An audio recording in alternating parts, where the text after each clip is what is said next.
TMC कार्यालय में उनका शव मिला है। 5 बार रामपुर हाट से विधायक रह चुके थे बनर्जी। ममता बनर्जी सरकार में डिप्टी स्पीकर भी ये रहे थे और पुलिस ने शव को पोस्टमार्टम के लिए भेज दिया है। हालांकि मौत की वजह को लेकर अभी जांच हो रही है, रिपोर्ट का भी इंतजार हो रहा है। ये बड़ी खबर पश्चिम बंगाल से पूर्व डिप्टी स्पीकर जिनकी मौत की खबर सामने आ रही है, जो 5 बार के विधायक रहे हैं, संदिग्ध परिस्थिति में उनकी मौत चर्चा का विषय बन गई है। सवाल ये कि मौत आखिर हुई कैसे, क्या वजह रही है, अभी फिलहाल जांच की बात कही जा रही है। पोस्टमार्टम के लिए शव को भेजा गया है। टीएमसी दफ्तर में ही पूर्व विधायक का संदिग्ध हालत में ये शव मिला है। रामपुर हाट के टीएमसी कार्यालय में उनका शव मिलने से हड़कंप की स्थिति जरूर देखने को मिल रही है। सवाल यही कि आखिर क्या हुआ ऐसा। पोस्टमार्टम से मौत का राज खुलेगा, यानी कि रिपोर्ट का भी इंतजार करना होगा। पीएम रिपोर्ट कब तक आती है ये देखना होगा, लेकिन पूर्व विधायक की मौत ने कई सवाल जरूर खड़े कर दिए हैं। तो पुलिस ने फिलहाल इस पूरे मामले को लेकर जांच की प्रक्रिया जो है वो शुरू कर दी है। तो चौंकाने वाली ये खबर सामने आई है पश्चिम बंगाल से। 5 बार के विधायक जिनकी मौत की ये खबर, और पश्चिम बंगाल के पूर्व डिप्टी स्पीकर भी रहे हैं आशीष बनर्जी, 5 बार के विधायक भी रहे हैं और उनकी मौत से हड़कंप की स्थिति। और आपको बता दें कि टीएमसी कार्यालय में ही उनका जो शव है वो संदिग्ध परिस्थिति में मिला है।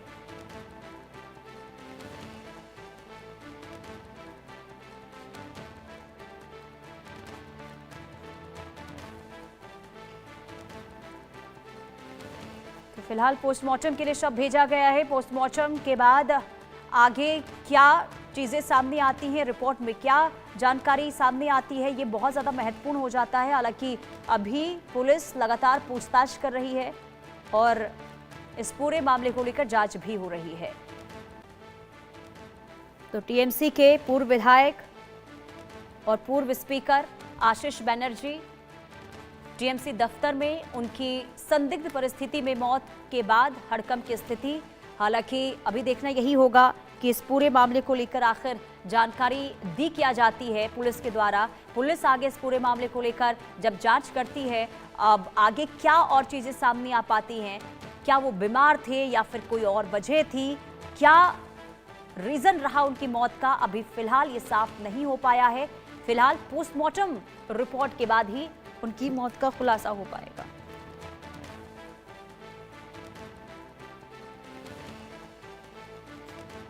तो रामपुर हाट के टीएमसी के ये पूर्व विधायक रहे हैं और उनकी मौत की वजह से कई सवाल जरूर उठ रहे हैं। टीएमसी दफ्तर में दरअसल उनका जो शव है वो बरामद किया गया है। पूर्व डिप्टी स्पीकर भी रहे हैं। रैनिक दत्ता संवाददाता तमाम जानकारी के साथ जुड़ चुके हैं। रैनिक, अब ये जानकारी कब सामने आई और क्या वजह अब तक स्पष्ट हो पाई है, क्या मौत के कारण उनके रहे हैं और अभी क्या है अपडेट इस पूरे मामले को लेकर?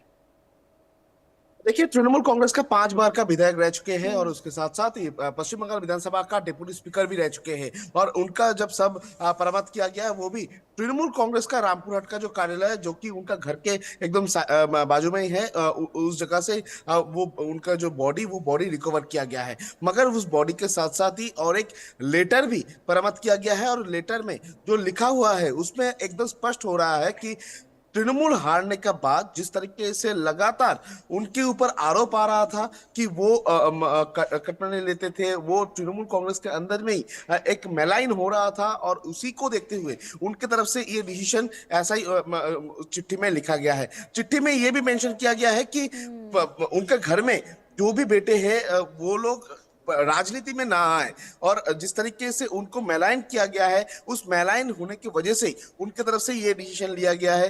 वो एक टीचर थे, उनको इस तरीके का बदनाम जो है वो बर्दाश्त नहीं वो कर पाए और इसी वजह से ये डिसीजन जो है वो इनकी तरफ से लिया गया है, ऐसा ही उनकी तरफ से लेटर में रखा गया है।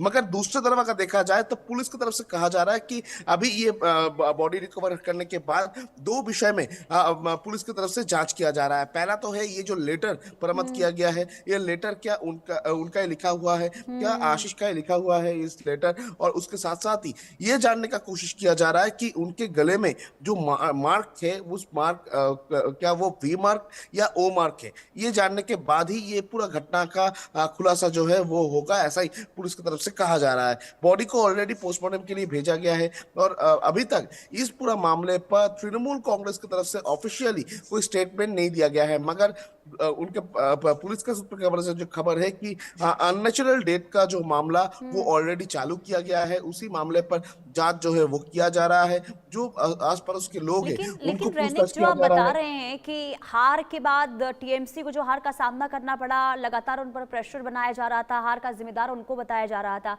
क्या परिवार वाले ये जानते थे कि वो इन परिस्थितियों से गुजर रहे हैं? क्या वो परेशान चल रहे हैं? परिवार वालों के द्वारा क्या कोई जानकारी दी गई है इस बारे में? देखिए, परिवार वाले की तरफ से एक ही बात कहा जा रहा है कि 4 तारीख यानी 4 मई के बाद जब इलेक्शन का रिजल्ट डिक्लेयर हुआ उसके बाद से वो धीमे धीमे राजनीति से पीछे जाने लगे थे, और लगातार जून महीने तक उनके ऊपर जिस तरीके से प्रेशर तृणमूल कांग्रेस की तरफ से बनाते हुए नजर आए थे, उसी सिचुएशन में वो जून महीने में तृणमूल कांग्रेस से इस्तीफा भी दिए थे, और तृणमूल कांग्रेस से इस्तीफा देने के बाद से ही वो घर में चुपचाप रहते थे। जो स्टूडेंट पढ़ाते थे उनके साथ सिर्फ बात करते थे, स्टूडेंट पढ़ाने के अलावा कोई बाहर नहीं निकलते थे, राजनीति के साथ उनका कोई कनेक्शन वो नहीं रखे थे। यानी जून महीने तक लगातार उनके ऊपर जो प्रेशर आया था, तृणमूल कांग्रेस के अंदर से जो प्रेशर आया था, उसका वही एक कारण हो सकता है जिस कारण में उनकी तरफ से ये डिसीजन लिया जा सकता है। मगर दूसरी तरफ पुलिस की तरफ से कहा जा रहा है कि जांच अभी भी बाकी है। जो परिवार के सदस्य हैं उनको पूछताछ भी पुलिस की तरफ से किया जा रहा है कि इनको लास्ट कब वो लोग देखे थे, और उसके साथ साथ ही रामपुरहाट का ये तृणमूल कांग्रेस का कार्यालय जो है उस जगह पे वो क्या अकेले लेकिन पहुंचे थे? रैनिक, हैरान अकेले कर आकर देने वाली पहुंचे? बात यह है कि इतने कद्दावर नेता, 5 बार के वो विधायक रहे हैं, वो स्पीकर रह चुके हैं, लेकिन आखिर टीएमसी की ओर से इस पूरे मामले को लेकर अब तो कोई प्रतिक्रिया सामने नहीं आई है। क्या वजह है और क्या टीएमसी का कोई नेता पहुंचा है उनके घर पर? देखिए, एकदम इसी जगह से एक सवाल आ रहा है कि तृणमूल कांग्रेस की तरफ से अभी तक कोई प्रतिक्रिया क्यों नहीं आया है। देखिए, घटना हो जाने के अभी इतने घंटे बीत चुके हैं, मगर अभी भी तृणमूल कांग्रेस की तरफ से ऑफिशियली कोई स्टेटमेंट नहीं दिया गया है। तृणमूल कांग्रेस की तरफ से इस घटना को लेकर कोई प्रतिक्रिया भी जो बीरभूम जिला का तृणमूल कांग्रेस कर्मी है उनकी तरफ से भी नहीं दिया गया है। और अगर देखा जाए तो 5 बार का विधायक रह चुके हैं, पश्चिम बंगाल के मंत्री रह चुके हैं, पश्चिम बंगाल में डिप्टी स्पीकर भी रह चुके हैं, तो इनके तरफ से ये जो घटना घटाया गया वो भी तृणमूल कांग्रेस का कार्यालय के अंदर में। इसी जगह से और एक सवाल आ रहा है कि ये तृणमूल कांग्रेस का जो कार्यालय था, क्या ये तृणमूल कांग्रेस कार्यालय खुला था? क्या वो अकेले उधर पहुंचे थे? किस तरीके से वो उधर पहुंचे थे? ये सवाल आ रहा है, क्योंकि वो तृणमूल कांग्रेस से जून महीने में ही इस्तीफा दे दिए थे। उसके बाद भी तृणमूल कांग्रेस का कार्यालय में किस तरीके से वो पहुंचे थे, ये भी इन्वेस्टिगेशन के आवता में आता है, और पुलिस की तरफ से ये भी इन्वेस्टिगेट किया जा रहा है। यानी कई सवाल हैं और ये इन सवालों का जवाब पोस्टमार्टम रिपोर्ट के बाद सामने आ पाएगा। नजर बना के रखिएगा रैनिक, जानकारी आपसे लेते रहेंगे। फिलहाल के लिए बहुत शुक्रिया, नजर बना के रखिएगा। रुकते एक छोटे से ब्रेक के लिए।